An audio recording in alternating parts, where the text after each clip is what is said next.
Seja muito bem-vindo. Esse é o programa Ciência, Saúde, Comunidade, onde nós pertencemos aí ao grupo da FADESA, que é uma instituição de ensino superior que reside aqui em Parauapebas, onde nós temos uma missão muito importante, que é promover o desenvolvimento dessa região. Nós temos durante toda a semana vários programas, tá? Na sexta-feira funciona o nosso programa, que é Ciência, Saúde, Comunidade, falando sobre esses temas que são tão importantes para nós. Sempre traremos convidados especiais, abordando de forma multidisciplinar, interdisciplinar, e os temas também podem ser sugeridos por vocês. Então fiquem atentos às redes sociais, sempre palpitando, dando opinião, para que nós possamos levar mais conteúdo de mais qualidade. E hoje eu tenho a extrema alegria de receber pessoas tão queridas que vão poder discutir um pouco para nós sobre esse primeiro tema, que é saúde, ciência, comunidade, como o cientista brasileiro se desenvolve no meio do nosso cenário, como são as experiências dessas pessoas tão importantes aqui para a FADESA, que também atuam conosco no corpo docente. Então eu vou apresentá-las a vocês, e aí eu gostaria logo em seguida que vocês pudessem também dizer um pouco mais sobre a experiência de vocês aqui na FADESA, tá? Primeiro, a professora Andresa Paloma Góes Oliveira, que possui um currículo maravilhoso, eu vou ler para vocês.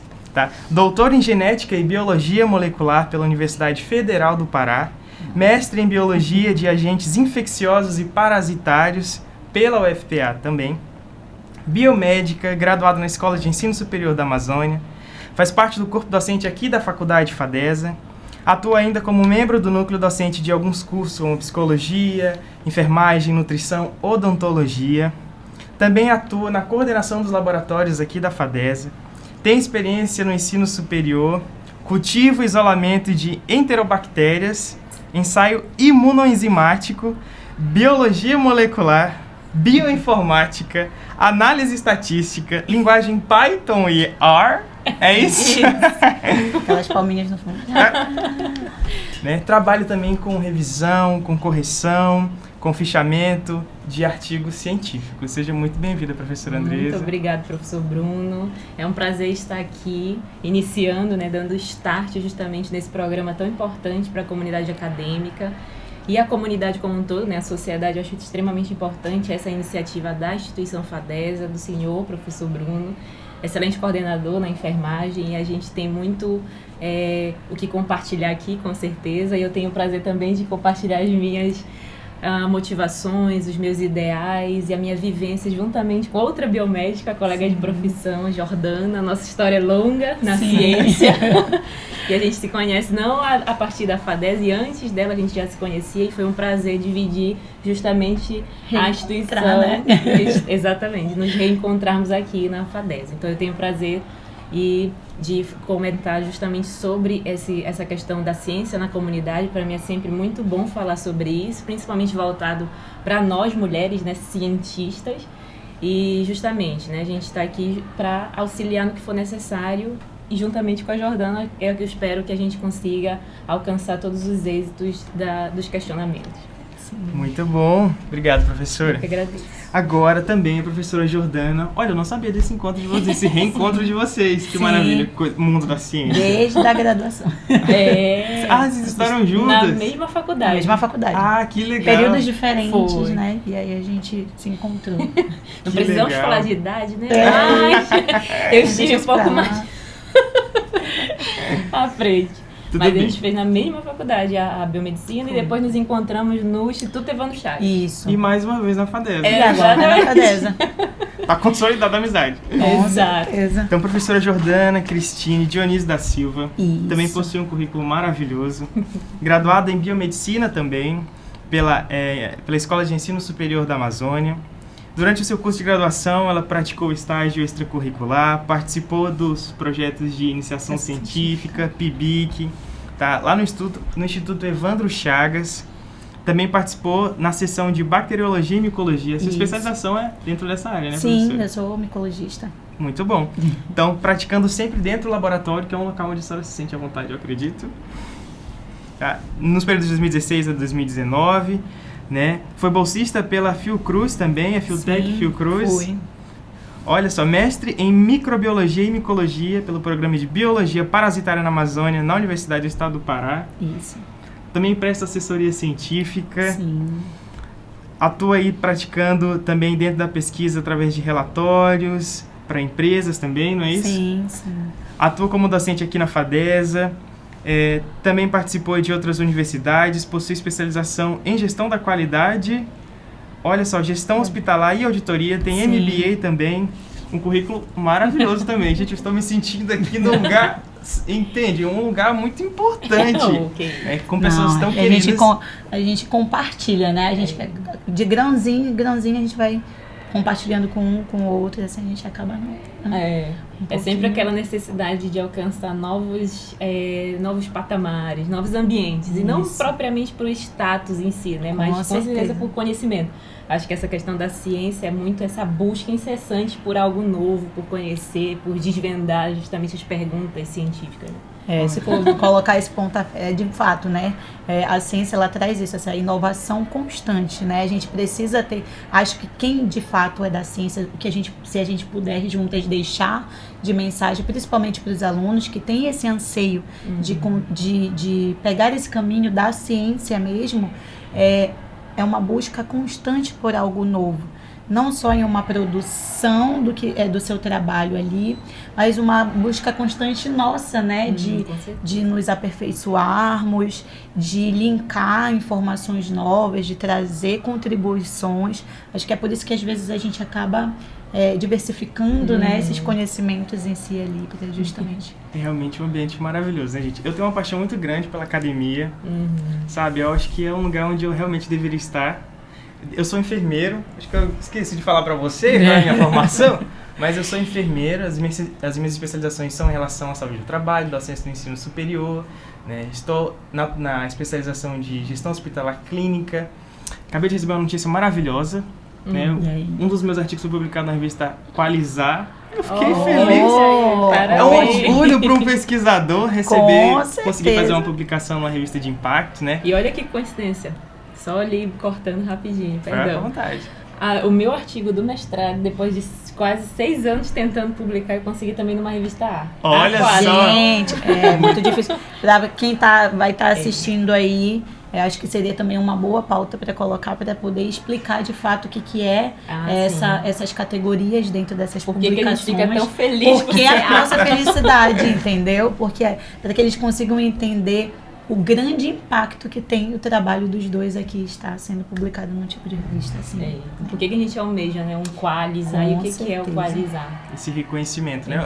Tipo, valeu a pena o meu estudo, valeu a pena as minhas horas dedicadas ali naquela escrita, Parabéns, naquela leitura. Muito obrigado também, parabéns, professor. Parabéns a vocês dois. Show!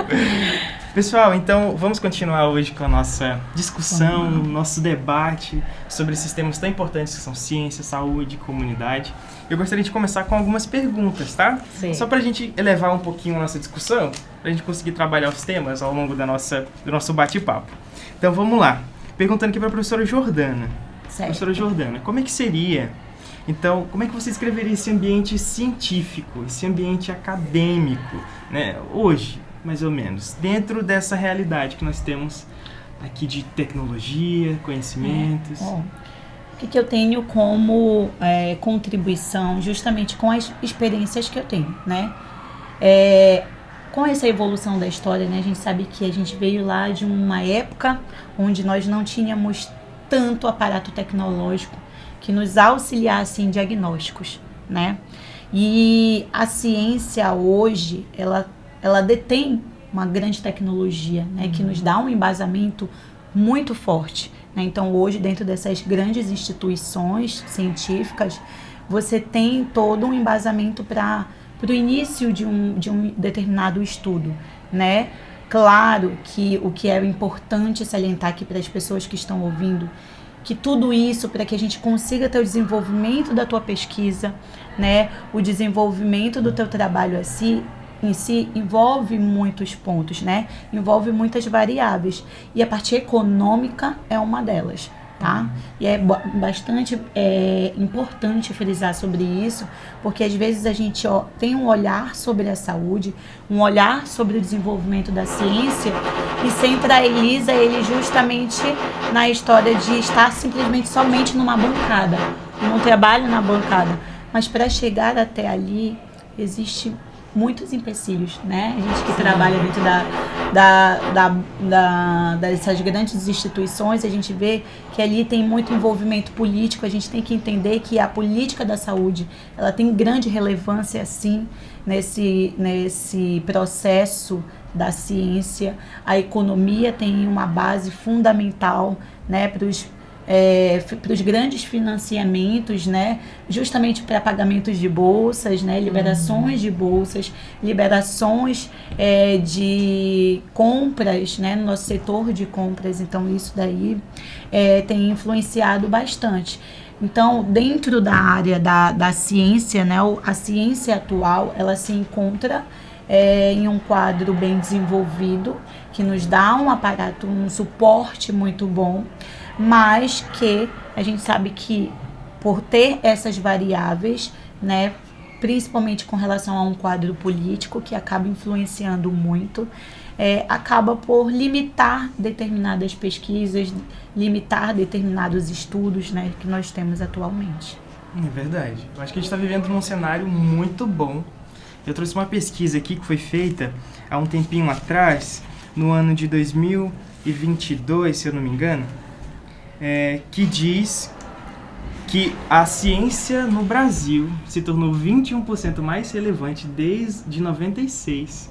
Ou seja, desde 96 até atualmente, nós temos uma evolução na relevância das pesquisas brasileiras, mostrando mais impacto, né, mais qualidade. Então, realmente, a gente está num cenário que eu acredito também que seja promissor. Apesar das dificuldades, né, gente? A gente sabe que a descrença na ciência é um grande desafio. Que quando a gente traz um resultado, e esse resultado, às vezes, ele é ignorado pelas partes que tem que tomar decisão, que são as grandes instituições, quem faz o financiamento, quem vai replicar aquele estudo. Então, esse pode ser um grande desafio para que a gente consiga desenvolver mais essa ciência dentro do país. Mas essa notícia já acalma um pouquinho o meu coração, né? Não, vou dizer para vocês, o ano 96 é um ano muito especial. Michael Jackson veio no Brasil, não é? Um ano em que eu nasci. Oh, gente! Então, eu me sinto velha. 96 para cá são 27 anos agora e realmente, tá? É um período um tempo curto em relação à história da ciência, né? Se a gente parar para prestar atenção, e o Brasil tem se colocado num local muito importante aqui. E, professora Andresa, quais são as características que vão definir aí o perfil do cientista brasileiro? Quais são as características que a senhora tem encontrado na sua caminhada científica desse pesquisador? Eu acho que o cientista brasileiro, ele tem algo intrínseco, né? Algo dentro de si muito diferente do cientista estrangeiro. Eu nunca tive contato direto com cientistas estrangeiros por tanto tempo. Já tive um contato ali esporádico, vez ou outra, nas instituições, enfim. Mas a gente percebe que o cientista brasileiro, eu acho que a gente poderia definir nós, cientistas brasileiros, que produzimos ciência, enfim, difundimos essa ciência também à sociedade, como resilientes. A todo momento, eu acredito que a gente deva ter, né, muitos exemplos sobre isso. Então, a todo momento a gente esbarra em dificuldade, mas aquilo não é uma limitação ou que trave um trabalho, uma determinada pesquisa. A gente sempre busca tornar aquilo como algo desafiador e até mesmo algo motivador. A gente agarra a limitação, agarra a dificuldade para sempre evoluir e tentar buscar o nosso objetivo final. Então, eu acho que a resiliência, o cientista brasileiro é muito resiliente. A gente sabe das dificuldades de acesso justamente a essa credibilidade que o senhor fala, né, do cientista, da ciência. Então, hoje a gente fala que nós somos cientistas, a gente fica, mas o que você faz, né? Tem muita gente que pergunta, mas você é cientista, mas o que você faz? Trabalha com o quê? É formado em quê? Então, não, eu sou cientista, eu trabalho com a ciência. Então, ainda é algo muito abstrato, eu acho, eu percebo isso na sociedade. Então, a gente ainda tem que, eu acho que, justamente levar isso à sociedade para pautar justamente a necessidade de fazer ciência no Brasil, a necessidade de fomentar, né, que é incentivar financeiramente, que é o mais importante. sem o financeiro, sem o lado financeiro, a gente não teria como alcançar determinados objetivos na ciência. Então, eu acho que o cientista, às vezes, ele consegue fazer ciência com o mínimo, o cientista brasileiro. Já o cientista estrangeiro, se esbarrar em um desafio, é claro que não são todos, né? Mas a gente percebe que lá, como eles têm muito acesso à questão tecnológica, a ciência é muito mais difundida, a gente tem um financiamento lá fora muito maior do que aqui, isso é uma realidade, né? E eu acredito que quando eles esbarram em uma dificuldade, em algo que eles têm que improvisar para chegar até o objetivo final, eu acho que isso fica mais dificultoso. Já o brasileiro, não. É a famosa, aquela acostumado com dar um jeito.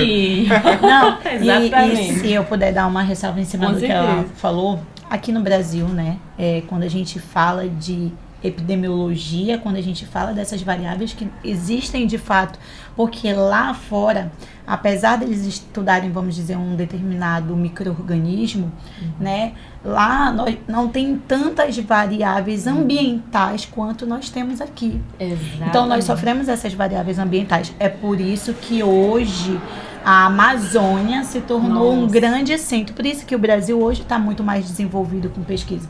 Porque a Amazônia é um grande centro de foco mundial. Justamente por essa diversidade. Então nós estamos acostumados com essa diversidade, esses tropeços no caminho, mas o que a gente faz? Não, meu objetivo é entender, é diagnosticar, é reconhecer, né? E isso não é um grande problema. A gente vai até conseguir o que a gente quer. É um desafio. Para eles, não. E isso em cima, baseado em coisas que, às vezes, muitas das vezes, dependendo da instituição, não temos tantas tecnologias, temos que fazer algo muito mais manual para chegar no resultado final. Exatamente. Né? Então, acho que, de fato, nós somos E a muito questão mais... de estarmos inseridos em um contexto tão específico quanto a Amazônia nos dispõe a uma ciência grandiosa. É uma questão que a gente percebe, isso é real. O estrangeiro está muito mais ele se importa muito mais com a Amazônia do que nós que vivemos aqui. Isso tem que acabar. A gente tem que fazer pesquisa para cá, para os nossos povos tradicionais, para os nossos povos ribeirinhos da Amazônia. Vamos analisar, por exemplo, a questão do mercúrio no lago. Como é que esse mercúrio influencia os povos ribeirinhos? Como é que uma construção de uma hidrelétrica, que tem o seu ponto positivo, mas como é que ela afeta aquela comunidade local? Então, vamos pensar em estudos na Amazônia, ciência da Amazônia. Lá fora, eles nos valorizam muito. A Amazônia é super valorizada. Investem no Brasil, né? O brasileiro é interessante isso. O brasileiro que pouco investe na Amazônia em si. Né? Hoje a gente tem mudado muito, como você mostrou, como a ciência está crescendo desde 96, né? Principalmente. Então, a gente observa muito essa mudança e que bom. Que bom que a gente está olhando mais para a Amazônia e para o povo que vive aqui como nós, né? A gente tem doenças endêmicas, né? Que a gente... Com certeza a professora Jordana deve falar da sua experiência com as doenças endêmicas daqui da nossa região, que a gente não encontra em outro local. Não são endêmicas em outro país. Com certeza. Então tem essa disparidade muito importante para que a gente consiga observar e ter um olhar mais crítico na Amazônia. Tinha um professor meu que falava, eu fiz um estudo na Amazônia, uma hidrelétrica, né, no doutorado, e aí ele me falava, Andresa, por que tu não coloca no teu título Amazônia? Aí eu, nossa, realmente, por que eu nunca coloquei? Isso chama a atenção do povo lá de fora, do estrangeiro. Mas é o que mais eles colocam, principalmente nas nossas aulas dentro do mestrado e doutorado, né? Que eles falam assim, ó, não esqueçam que hoje o foco principal é a Amazônia. Então, por mais que, já até brincava, não tem nada a ver, mas põe a Amazônia no início que vai chamar a atenção. Com certeza. Dá visibilidade a Dá mais do muito trabalho, mais né? visibilidade. É né? verdade. Eu tô orientando alguns alunos de TCC, eu sempre falo, se você tá pesquisando dentro da sua região, você tem que botar. Com Você certeza. bota aí um município do Pará, não sei o que, da Amazônia, Exatamente. que é pra dar essa diferença dentro do momento de pesquisar sobre os artigos, né? Eu tava comentando sobre uns temas, por exemplo, a leishmaniose. Leishmaniose é muito característica dessa região norte, Sim. norte, nordeste. Dá uma olhada nos repositórios de outras universidades, da região nordeste, da região sudeste, sul, a gente não encontra essas informações, não fazem pesquisa sobre isso, porque não é uma realidade para eles. Mas é uma para nós. Sim. Então, os materiais têm que surgir de dentro da nossa região. A gente tem que discutir os problemas que estão acontecendo aqui. Exatamente. Né? Com certeza. Muito importante. Então, professor, e uma experiência que a senhora poderia compartilhar conosco sobre a sua caminhada dentro desse ambiente acadêmico? Bom, trazendo à tona justamente a pergunta anterior da resiliência do cientista brasileiro, eu acho que eu fui uma resiliente dentro do mestrado e doutorado, né?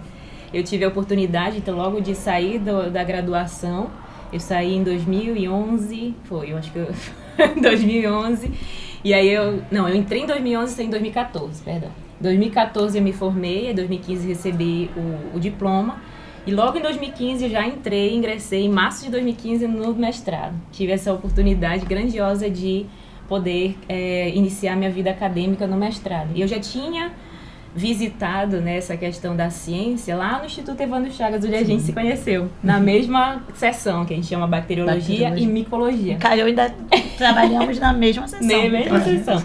Lá no Instituto, para quem não conhece, ele se fica localizado na BR, né, no município de Ananindeua, e lá eles são divididos em várias seções. Tem a de virologia, tem a de micologia, que trabalha com fungo, juntamente com a de bacteriologia, com bactéria.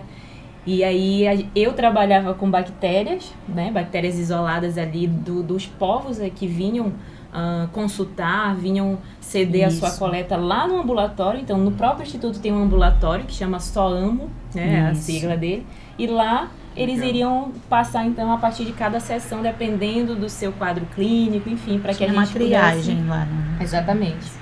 Para que a gente pudesse gerar um diagnóstico e fazer pesquisa frente àquele diagnóstico. Então, lá eu trabalhei com o que a gente chama de febre tifoide. É uma febre que hoje em dia, interessante isso, que hoje a gente está conseguindo observar esses números aumentando, infelizmente, porque é uma bactéria, Salmonella typhi, que chama, uma bactéria que causa graus de, por exemplo, enterites, né, aguda, ou seja, diarreias agudas que podem levar o indivíduo à morte, principalmente crianças. Então, esse quadro que a gente avalia muito aqui na nossa região, por conta da contaminação da água, de alimentos, é muito intrínseco ainda na Amazônia também, se a gente for observar. A relação de proximidade entre o povo que vive aqui com a água, com o rio, né? A gente tem uma característica muito interessante aqui, que são as palafitas. As casas sob o rio. No Marajó a gente observa isso, em Belém a gente tem isso. Então, a proximidade do nosso povo amazônico com o rio é muito intensa, muito próxima. Então, a gente precisa observar justamente essas doenças veiculadas por água, alimento. E uma delas foi essa que eu trabalhei no Instituto Evandro Chagas. Aí, passando pelo Instituto, quando eu estava na graduação, a gente faz um seminário lá, né, apresentando o nosso trabalho, nossa pesquisa, e isso me estimulou a iniciar o mestrado e doutorado. Então, eu tive a oportunidade de, a partir do estágio, de desenvolver a carreira como bacharel em biomedicina, em laboratório, análise clínica, mas eu me interessei muito mais pela pesquisa. E aí eu fui para o mestrado. Lá na UFPA, fiz o mestrado em 2 anos, de 2015 a 2017. E aí também em março de 2017 saí do mestrado, e em agosto de 2017 entrei no doutorado. Finalzinho muito de ano. Muito rápido, assim. É bom que ela engatou logo, né? E não essa perdeu é uma tempo. dica. Não perdeu. É uma dica é a melhor preciosa. coisa. Se você quiser, por exemplo, entrar nessa vida acadêmica, siga. Claro que a gente tem alguns empecilhos que possam acontecer, mas siga o seu objetivo, a sua intenção. Se é essa, siga firme. Isso. E se você puder fazer uma coisa atrás da outra, realmente, uma formação atrás da outra, é muito importante para que a gente não se acomode, porque existe isso, né? A gente acaba ficando acomodada e deixa pra depois. Ela é o exemplo do que seguiu, eu sou o exemplo do que acomodou, no sentido de, na verdade, não foi nem não foi acomodação, né? A história de, existem algumas coisas que acontecem no meio do caminho. Mas ainda é um objetivo, né? Ainda é o meu objetivo. Exatamente. Né? Acontecem situações no caminho que a gente tem que dar uma pausa, mas que você pense sempre em continuar e perseguir o sonho justamente dessa vida acadêmica, porque não é fácil. A gente já fala que não é fácil. A gente lida justamente, por isso que o cientista brasileiro é resiliente. A gente não passa por situações muito fáceis. Aí eu vi 2 vertentes no mestrado e doutorado. Mestrado eu tinha uma vertente que eu tinha mais dificuldade de desenvolver a pesquisa, porque o recurso era menor, mas a minha orientadora, por exemplo, por isso que a gente não faz ciência sozinho. A minha orientadora, os meus colegas de profissão do laboratório, eles me ajudaram muito no desenvolvimento da pesquisa do mestrado. Demorou para publicar, mas publiquei agora e numa revista excepcional. Justamente porque eu queria desistir, mas a minha orientadora, não, vamos tentar mais uma vez. E a gente foi. Seguindo até que conseguimos o êxito. Então a gente não faz ciência sozinha, jamais. Jamais a gente pode pensar em fazer e produzir ciência sozinhos, nem no Brasil nem em qualquer lugar. Já no doutorado eu vi uma outra vertente, tecnologia abundante. mas eu já tive um empecilho um pouco maior dentro dessa questão de colaboração, porque eu vim de um local diferente, né? Eu estava num outro grupo de pesquisa, então tem sempre essa situação, né, que você não pertence àquele grupo, então acaba a gente ficando um pouco à margem ali. Então eu executei muito mais a minha pesquisa no doutorado sozinha, de fato. E aí a gente tinha o apoio dos orientadores, mas como a gente vê que eles tinham uma demanda de trabalho muito mais intensa, então ficava mais difícil essa comunicação como eu tinha antes no mestrado. Sim. Então a gente vê empecilhos diferentes, né, a questão de financiamentos diferentes, a questão de colaborações diferentes que possam gerar um desafio para o nosso futuro, para que a gente consiga alcançar o nosso objetivo final. No doutorado, inclusive, eu tive um empecilho maior que foi a pandemia. Meu doutorado durou quase 6 anos. Era para durar 4, durou quase 6. Então aí no final do ano passado, eu então consegui defendi na cidade, aqui em Parauapebas, de modo online, né? Para todo o povo, para todos os membros da banca. E aí eu obtive, então, depois eu fui buscar o meu diploma. Na verdade não foi nem ano passado, foi final do ano de 2022. Já tem um ano. Um ano de doutorado. Muito bem. Ô, Prof. Jordana, Diego. Né, e dentro dessa ciência de antes e hoje, né, essas tecnologias que a gente tem desenvolvido, como é que a senhora desenvolveu essa sua pesquisa, utilizando esses recursos? Pois é, né? Eu acho até interessante falar sobre isso, porque recente eu estava dando uma aula para o pessoal de odonto, falando sobre a história do SUS, né? E na história do SUS, ela conta, eu estava contando desde o início lá, né, da época Vargas, né, falando sobre a época da colonização, voltando um pouquinho na colonização, com a chegada de todos aqui. Então, assim, chegando colônias diferentes, né, para o nosso país, trazendo culturas diferentes, culturas de quê? De busca, de aprendizado, né, que antes, o que acontecia na ciência antes? Era muito limitado. Uhum. A ciência antes era muito limitada. Era só para os ricos. Ricos, homens, Isso. E aí a gente consegue colocar a pauta da mulher na ciência, porque antes a mulher não participava da ciência, né? Então a ciência antiga, ela era limitada em tecnologia, limitada em informações de fato para se conhecer sobre um micro-organismo, porque, um exemplo, hoje, um aluno que queira ingressar na ciência, ele tem internet para ler sobre um determinado micro-organismo. Hoje nós temos sites, né, que são uma fonte rica em artigos, em publicações científicas, falando especificamente sobre uma proteína, sobre uma enzima, né, sobre o mecanismo de ação, o que antigamente